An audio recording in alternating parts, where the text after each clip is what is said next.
ADE. Si el presente es de lucha, el futuro es nuestro. Buenos días, maestros, maestras, comunidad educativa. El momento actual para el magisterio bogotano tiene una serie de elementos que se deben analizar de manera profunda desde el punto de vista político. Si bien hay una arremetida frontal por parte de la administración de Claudia López y la Secretaría de Educación en cabeza de Edna Bonilla, hace parte pues de esos escenarios de la lucha histórica del magisterio. Primer elemento que hay que reconocer es una crítica a los sectores al interior del magisterio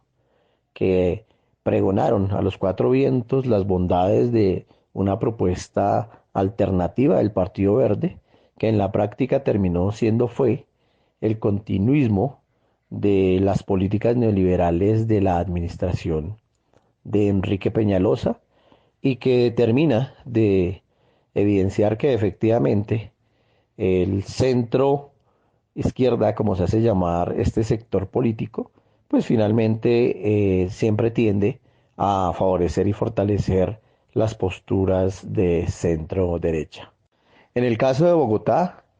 la administración ha impulsado la posición de desconocer el papel que ha tenido esta organización sindical en defensa de la educación pública y los derechos laborales de los maestros. Existe una clara alineación de la administración distrital con el gobierno nacional de Iván Duque y con el Ministerio de Educación Nacional. La circular 17 es una réplica de la circular 17 del ministerio. Ambas coinciden en desconocer el derecho fundamental al paro, a la huelga y le cobran al magisterio su participación en el paro y en el estallido social. Pese a los esfuerzos en la argumentación y a la presión de la toma realizada por la Junta Directiva de la ADE, la Secretaría sigue sacando las circulares de manera unilateral, desconociendo los aportes que hace la organización gremial. Con el argumento de tener que cumplir con lo orientado desde el ministerio, la administración no se separa en lo absoluto de la orientación de carácter regresivo de las circulares, tanto en el debate del esquema de vacunación, inclusive colocando en riesgo la salud e integridad de los maestros y las maestras que no han terminado su esquema de vacunación completo. Inclusive la Secretaría se salta lo orientado por la resolución 777 y la resolución 430 del Ministerio de Salud, que ordenan asistir a la presencialidad si se tiene el esquema completo de vacunación, y a través de un documento que ni siquiera firman de preguntas y respuestas frente al esquema, impone la posibilidad de que el maestro sea convocado sin tener el esquema de vacunación completo. Y aquí hay que hacer un llamado abierto a denunciar a los directores locales de educación y a los rectores, inclusive a algunos coordinadores, que obligaron a los maestros a asistir a la presencialidad sin tener el esquema de vacunación completo. Allí cabe inclusive la apertura de un proceso disciplinario por una extralimitación de funciones y poner en riesgo epidemiológico la salud y la vida de los y las maestras, igualmente los niños. Nosotros consideramos que la administración actual desconoce el papel de la organización, impone una apertura unilateral. El balance después de un mes de reapertura es que más de 135 colegios han reportado casos positivos de COVID en maestros, maestras, estudiantes, guardas de seguridad, señoras de servicios generales, incluyendo lamentablemente el fallecimiento de algunos miembros de la comunidad educativa, precisamente por esa alineación política entre la administración de Bogotá y el gobierno de Duque, con la reapertura económica y la nueva realidad, que no es más que la reactivación de la economía por encima de la vida de las personas.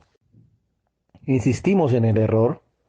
desde el punto de vista epidemiológico de la Secretaría de presionar la apertura y la presencialidad en estos momentos. Hoy toma relevancia el papel de la Asamblea de Maestros, el Consejo Académico y el Consejo Directivo como órganos del gobierno escolar con autonomía para aplicar la flexibilización curricular, tanto para la atención de la presencialidad como la virtualidad, de tal manera que no se genere sobrecarga laboral en los maestros. Rechazamos las presiones y el constreñimiento al cual han sido sometidos los padres de familia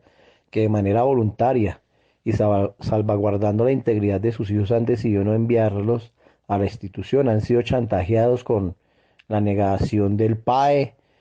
chantajeados con la posibilidad de quitarles el cupo o la pérdida del año escolar.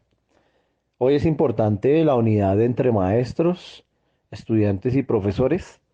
para garantizar unas condiciones dignas, evitar la sobrecarga laboral, garantizar el derecho a la educación a los y las niñas, ya sea en la modalidad presencial o en la modalidad virtual, y tendremos que seguir presionando desde la organización sindical las garantías para que el ejercicio docente y el derecho a la educación se puedan plasmar en condiciones dignas. Es un llamado entonces a que reactivemos las asambleas, a que generemos las discusiones y que salgamos a la movilización en las calles para presionar lo que esta administración, en clara alineación con el gobierno nacional, eh, le juegan a la necropolítica como la salida a la crisis de la pandemia.